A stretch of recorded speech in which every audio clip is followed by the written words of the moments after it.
The Psychology of Money by Morgan Housel, Expert Narrative Summary. The Power of Independence. What if wealth isn't the end goal? What if it's the ability to wake up and do whatever you want with your time?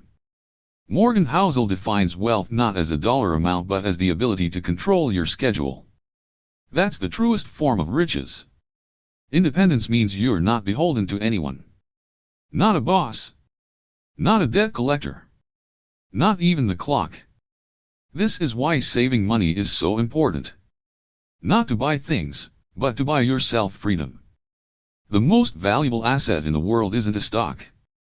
It's time. Time that's truly yours. The man in the car paradox. Here's something funny. When you see someone driving a fancy car, what do you think? Most people don't admire the person inside the car, they imagine themselves in the car. We want the admiration. But in reality, luxury spending rarely earns it. People are too busy thinking about themselves. We try to buy respect.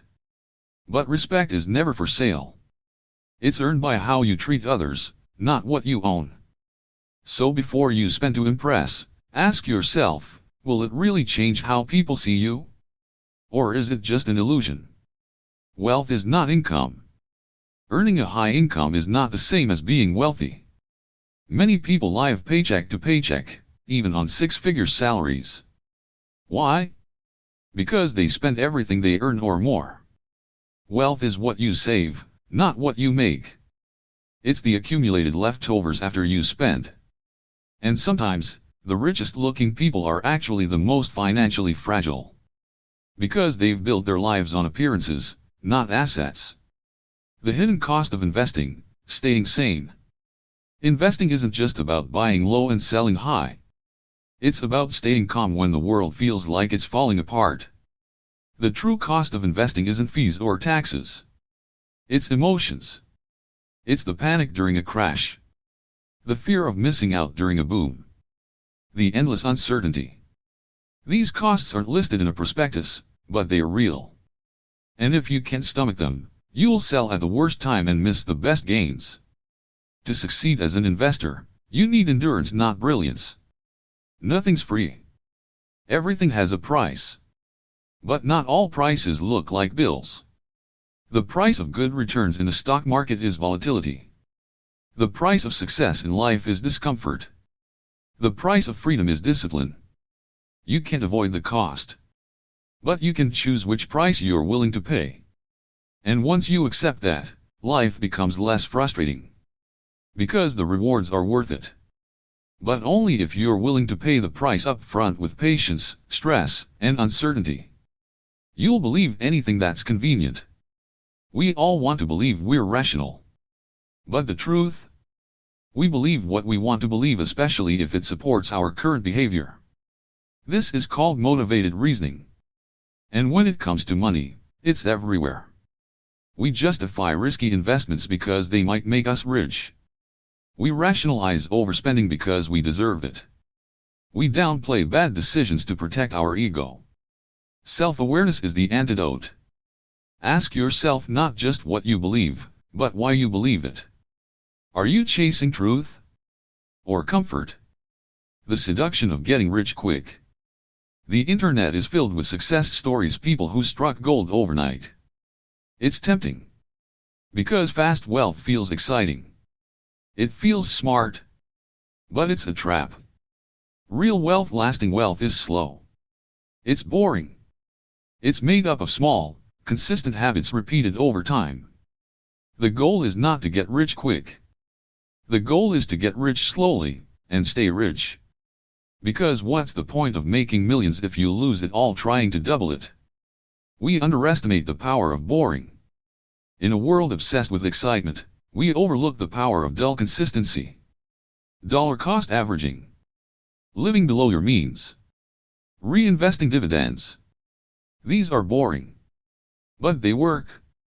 Most people chase new ideas, exotic investments, or the next big thing. But the winners?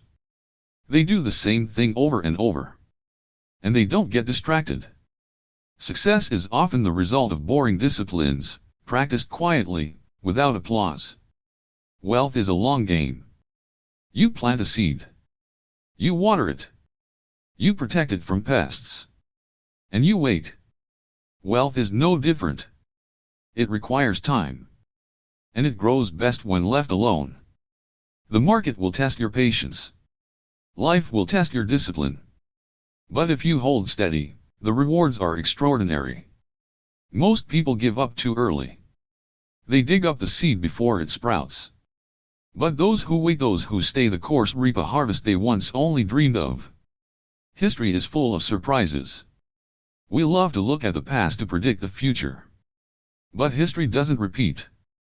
It rhymes with improvisation. Economic conditions change. Social dynamics evolve. New technologies emerge. And yet, we cling to models that assume the future will look like the past. Housel warns us to be cautious. The biggest financial events, the ones that move markets and change lives, are often surprises. So instead of trying to predict, prepare. Expect the unexpected. And stay flexible. Be kind to your future self. When you save today, you're doing a favor for someone you haven't met yet, your future self. Think of that person. Think of their needs, their stress, their dreams. Will they thank you for your choices today? Financial planning is an act of generosity toward your future. It's easy to ignore that person. But one day, you'll be them. And you'll be glad you planned ahead. Money is a tool, not a scorecard. We often treat money like a way to measure our worth. But it's not. It's just a tool. A means to an end. It's there to help you live the life you want. To give. To create. To protect. To explore. When you treat money like a scorecard, you'll never feel like you've won. Because there's always someone with more. But when you treat it like a tool, you realize you've already won if you're using it to build a life you love. The best financial plan is the one you'll stick with. You don't need the most efficient plan. You need the most sustainable one. A plan that lets you sleep at night. That respects your personality. That endures the ups and downs of life. It doesn't matter if you use index funds, real estate, or savings bonds, as long as you're consistent. Financial success is a marathon. Pick a pace you can maintain. You're not alone on the road. No one makes money decisions in a vacuum. We are shaped by the people around us, our family, our friends, our culture, our community. Maybe your parents grew up during a financial crisis and passed on their scarcity mindset. Maybe your co-workers chase quick wins, making you feel behind. Maybe Instagram flashes lifestyles that pressure you to match. But remember, your goals are not their goals. Your definition of success doesn't have to match theirs. And your timeline? It's uniquely yours. You are not falling behind. You are running your own race. When enough is truly enough. Here lies one of the most haunting truths in finance: you can win the game and still lose by trying to keep playing. There comes a point where risk becomes greed. Where chasing more actually brings less. Bernie Madoff could have stopped at millions. Instead, he wanted more and lost everything. Enough is the magic word. It's what keeps you grounded when others are flying too close to the sun. It's the anchor when the storm of ambition threatens to pull you under. Know you're enough. And honor it. Compounding. Warren Buffett's fortune? It's not just brilliance. It's time. Buffett started investing as a child. He compounded for decades. That's why his net worth is so high, not because he's the smartest, but because he's been patient the longest. The lesson? You don't need big returns. You need long ones. Compounding is the closest thing we have to magic in finance. But it works only if you respect it. If you leave it untouched. It's not exciting. It's not flashy. But it's unstoppable. The tale of tales. A small number of events account for the majority of outcomes. That's true in investing. In life. In history. Most of Warren Buffett's wealth came from a handful of stocks. Most breakthrough inventions came from a handful of thinkers. Most market gains come from a handful of days. That's the power of tales, rare, extreme events that shape the course of everything. So when things go wrong or right, understand, it might not be you. It might just be a tale. And in that case, endure. Don't quit. Let the next tale be in your favor. Room for error. Success loves humility. And nothing's more humble than leaving margin for error. If your financial plan only works in perfect conditions, it's not a plan, it's a fantasy. Build wiggle room into everything, your budget, your investments, your expectations. Because life has a way of surprising you. Unexpected car repairs. Job losses.